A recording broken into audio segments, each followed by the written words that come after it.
Hi ಎಲ್ಲರಿಗೂ ನಮಸ್ಕಾರ. Welcome back to ಮೇಘನ ವ್ಲಾಗ್ಸ್ ಕನ್ನಡ ಯೂಟ್ಯೂಬ್ ಚಾನಲ್. ನಾನಿವತ್ತು ಫ್ರೈಡ್ ರೈಸ್ ಮಾಡೋದು ಹೇಳ್ತಿದ್ದೀನಿ. ಒಗ್ಗರಣೆಗೆ ಈರುಳ್ಳಿ ಹಾಗೂ ಹಸಿಮೆಣಸಿನ್ಕಾಯಿ, ಕರಿಬೇವು ಹಾಗೂ ಹೆಚ್ಚಿಟ್ಕೊಂಡಿರೋಂಥ ತರಕಾರಿಗಳು ಕೋಸು ಹಾಗೂ ಬೀನೀಸ್, ಕ್ಯಾರೆಟ್, ಕ್ಯಾಪ್ಸಿಕಮ್ನ ಚಿಕ್ಕ ಚಿಕ್ಕದಾಗಿ ಕಟ್ ಮಾಡ್ಕೊಂಡಿದ್ದೀನಿ. ಹಾಗೂ ಒಂದು ಬಾಣಲಿಗೆ ಎಣ್ಣೆ ಹಾಕ್ಕೊತಿದ್ದೀನಿ. ಎಣ್ಣೆ ಬಿಸಿ ಆದ ನಂತರ ಸಾಸಿವೆ ನೀಟಾಗಿ ಚಟಪಟ ಅಂತ ಅನ್ನಬೇಕು. ಅದಾದ ನಂತರ ಸ್ವಲ್ಪ ಜೀರಿಗೆ ಸೇರಿಸ್ಕೊಳ್ಳಿ.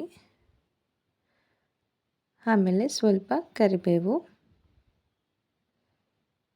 ಸ್ವಲ್ಪ ಹೆಚ್ಚಿಟ್ಕೊಂಡಿರೋ ಹಸಿಮೆಣಸಿನ್ಕಾಯಿ ಹಾಗೂ ಈರುಳ್ಳಿ ಸೇರಿಸ್ಕೊತಿದ್ದೀನಿ. ನೀಟಾಗಿ ಫ್ರೈ ಮಾಡಿ. ನೀಟಾಗಿ ಫ್ರೈ ಆದಮೇಲೆ ಸ್ವಲ್ಪ ಶುಂಠಿ ಬೆಳ್ಳುಳ್ಳಿ ಪೇಸ್ಟ್ ಹಾಕ್ಕೊತಿದ್ದೀನಿ. ನೀಟಾಗಿ ಮಿಕ್ಸ್ ಮಾಡಿ. ಅದು ಹಸಿ ಸ್ಮೆಲ್ಲೆಲ್ಲ ಹೋಗಬೇಕು. ನೀಟಾಗಿ ಮಿಕ್ಸ್ ಮಾಡ್ಕೋಬೇಕು.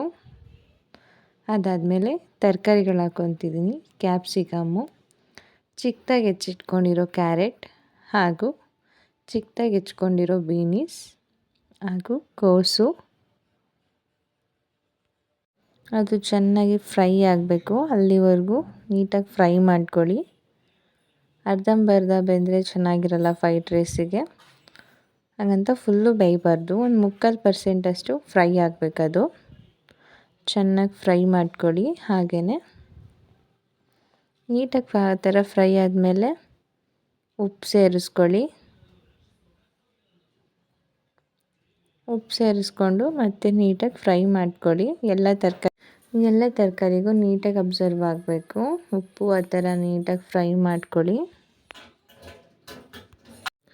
ಚೆನ್ನಾಗಿ ಫ್ರೈ ಮಾಡ್ಕೊಳ್ಳಿ. ಅದನ್ನ ಫ್ರೈ ಆದಮೇಲೆ 1 2 3 ಫ್ರೈಡ್ ರೈಸ್ ಮಸಾಲ ಹಾಕ್ಕೊತಿದ್ದೀನಿ. ಹಾಕ್ಕೊಂಡು ನೀಟಾಗಿ ಫ್ರೈ ಮಾಡ್ಕೊಳ್ಳಿ.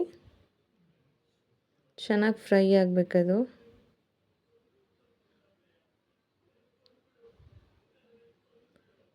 ನೋಡಿ, ಚೆನ್ನಾಗಿ ಫ್ರೈ ಆದಮೇಲೆ ಆ ಕಡೆ ಈ ಕಡೆ ಎಲ್ಲ ಸ್ವಲ್ಪ ಸ್ವಲ್ಪ ಎಣ್ಣೆ ಬಿಟ್ಕೊಳ್ಳುತ್ತೆ.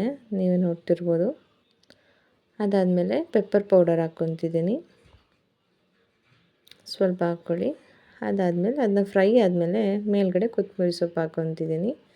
ಸ್ವಲ್ಪ ಮಿಕ್ಸ್ ಮಾಡ್ಕೊತೀನಿ. ಈಗ ನೋಡಿ, ಅನ್ನದ ಜೊತೆ ಮಿಕ್ಸ್ ಮಾಡಿದ್ದೀನಿ ಫ್ರೈಡ್ ರೈಸ್ನ.